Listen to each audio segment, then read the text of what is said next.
Bien-aimés dans le Seigneur, Shalom et bienvenue à ce programme spécialement conçu pour vous afin de vous préparer à la semaine de prière que nous entamons du 29 avril au 5 mai intitulée Réellement libre.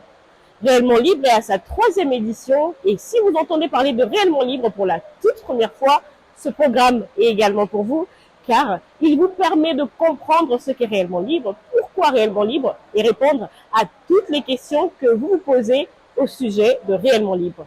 Et pour ce faire, le pasteur Trésor Famwami est avec moi justement. Il va répondre à ces questions que vous vous posez autour de ce sujet. Bonjour pasteur Trésor. Bonjour, bonjour. Je vous espère bien portant. Dieu fait grâce, ça va. Alors, je viens justement à ma première question. Qu'est-ce qui est réellement libre et pourquoi le programme Réellement libre?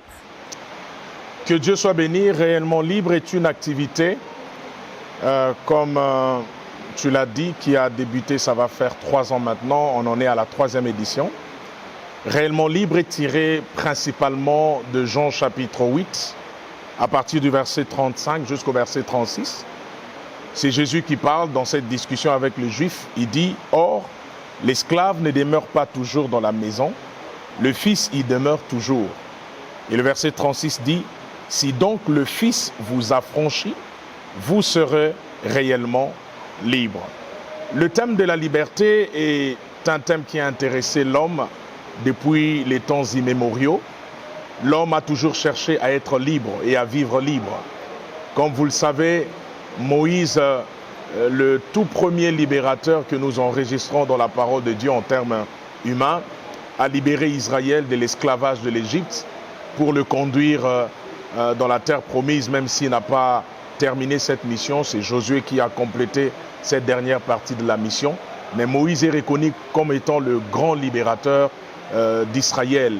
Et vous savez aussi que notre pays, la République démocratique du Congo, le 30 juin 1960, a connu une indépendance, une sorte de liberté de la colonisation.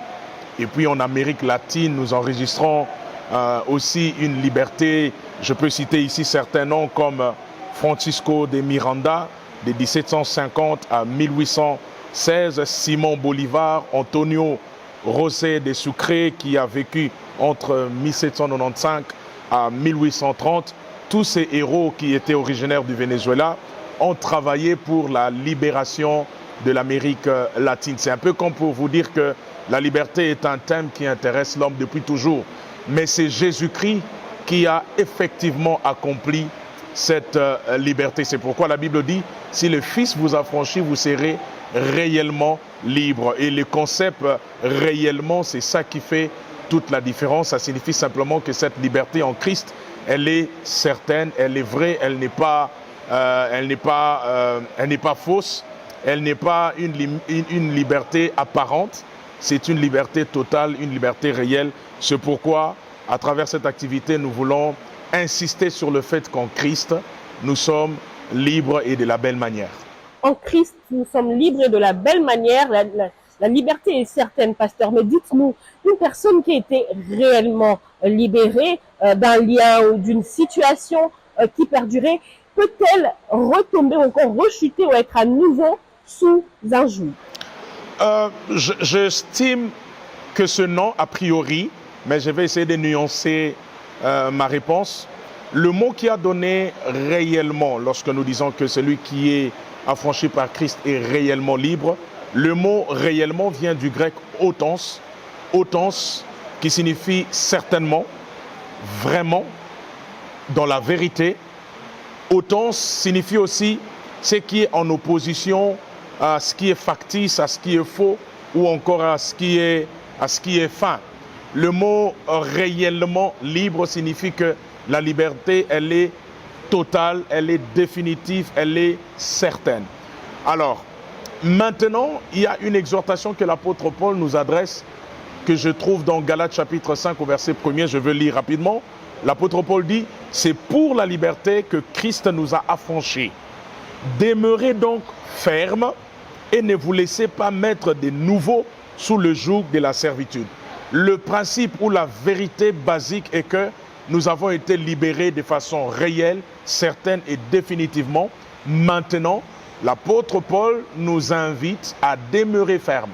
Demeurer ferme dans la foi, demeurer ferme dans la volonté de Dieu, demeurer ferme dans la crainte de Dieu, demeurer ferme dans notre marche avec le Seigneur et de ne pas nous mettre nous-mêmes de nouveau sous le joug de la servitude. Ma réponse est donc, celui qui a été affranchi l'est effectivement, il est totalement.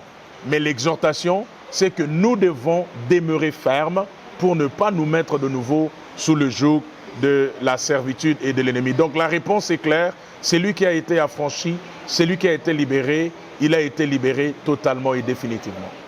Dites-nous, pasteur, puisque vous venez de le dire, mais comment nous allons faire justement ce travail-là, celui de préserver notre liberté par nous-mêmes, et aussi l'Église a-t-elle un rôle à jouer dans cela? Bien sûr, parce que déjà, avant de répondre effectivement à la question, il faudrait d'abord que je nous dise de quoi nous avons été libérés.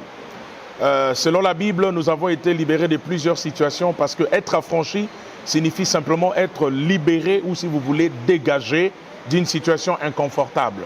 Personne n'a besoin de liberté lorsque la situation est plaisante. Personne n'a besoin de liberté lorsque la situation est confortable. Nous parlons de libération, nous parlons d'affranchissement lorsque la personne est sous un esclavage, sous un lien ou sous une situation inconfortable. Et selon la Bible, nous avons été délivrés de plusieurs choses. Et il est important que nous puissions comprendre cette pensée fondamentale avant de pouvoir voir les rôles effectifs que l'Église a à jouer.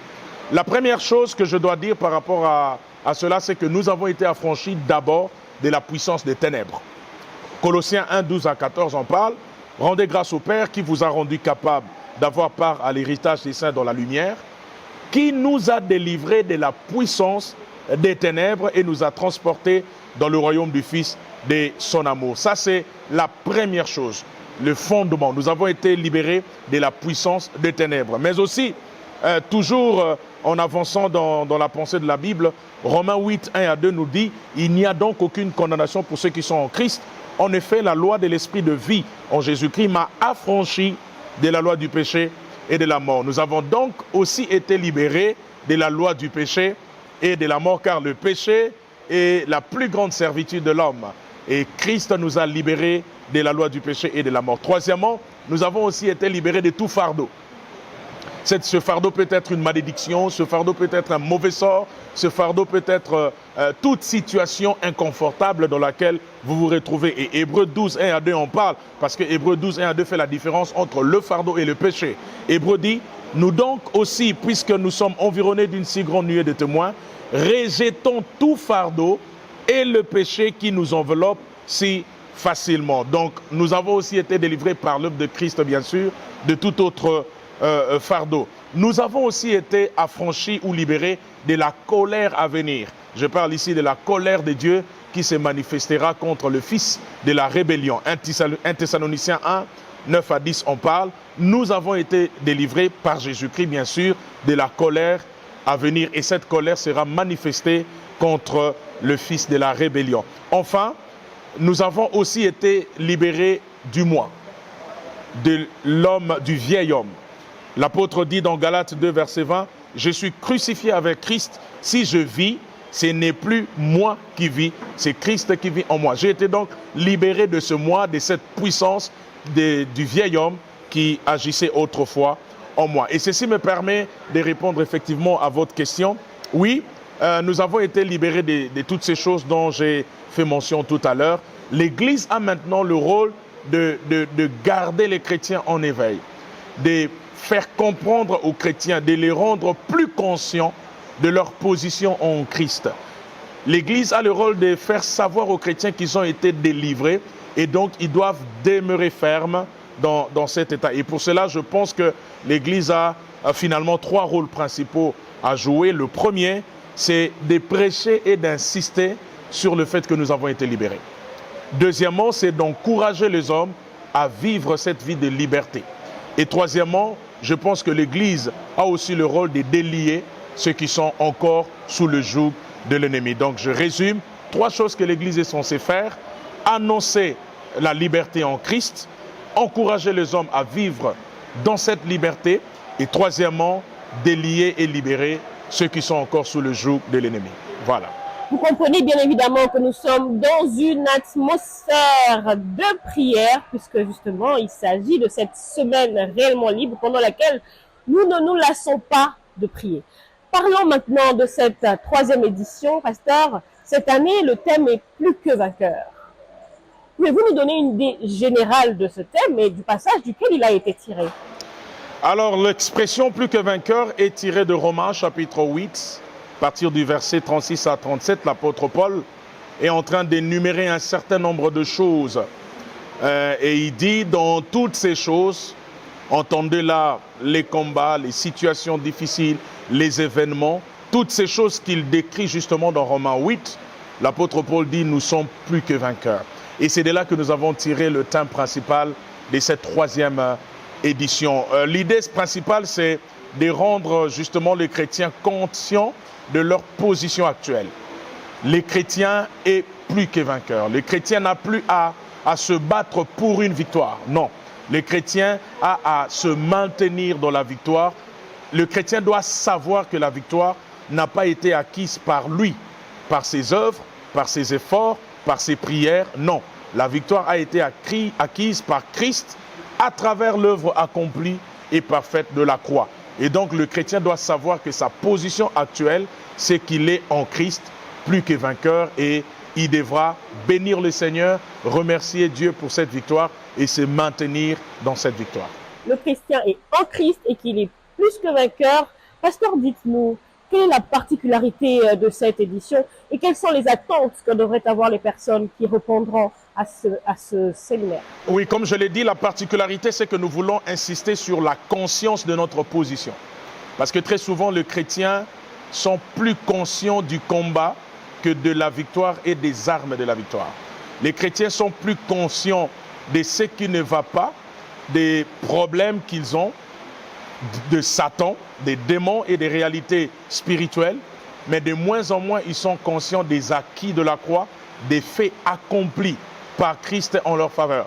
Et cette édition veut justement insister sur les acquis, sur les faits, sur la victoire, sur la position du chrétien en Christ.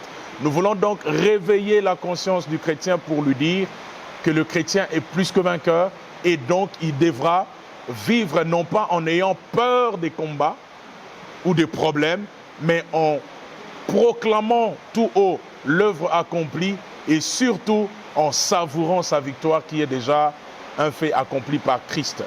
Et par rapport à la dernière question, ce qu'on attend, ce que moi j'attends et ce que nous tous en tant qu'Église nous attendons de ce programme, nous attendons à Dieu. Tous les prédicateurs qui viendront pour enseigner ou pour nous conduire dans un temps de prière ne sont que des instruments. Moi y compris, nous n'avons rien à donner au peuple. Nous ne sommes que des canaux, nous ne sommes que des instruments que le Seigneur va employer pour ses objectifs.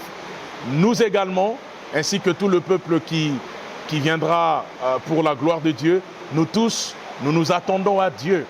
Et donc pour moi, je voudrais simplement inviter tout le peuple de Kinshasa et d'ailleurs à venir et à s'attendre à Dieu et non pas aux prédicateurs, car les prédicateurs n'ont rien à nous proposer. Puisque vous étiez déjà sur ce point, pouvez-vous adresser un message d'invitation à ceux qui nous suivent en ce moment face à la caméra? Alors, bien-aimés dans le Seigneur, shalom. Je suis le pasteur Trésor Fambouami, pasteur titulaire de la Maison de Miséricorde, extension du Centre Missionnaire Philadelphie.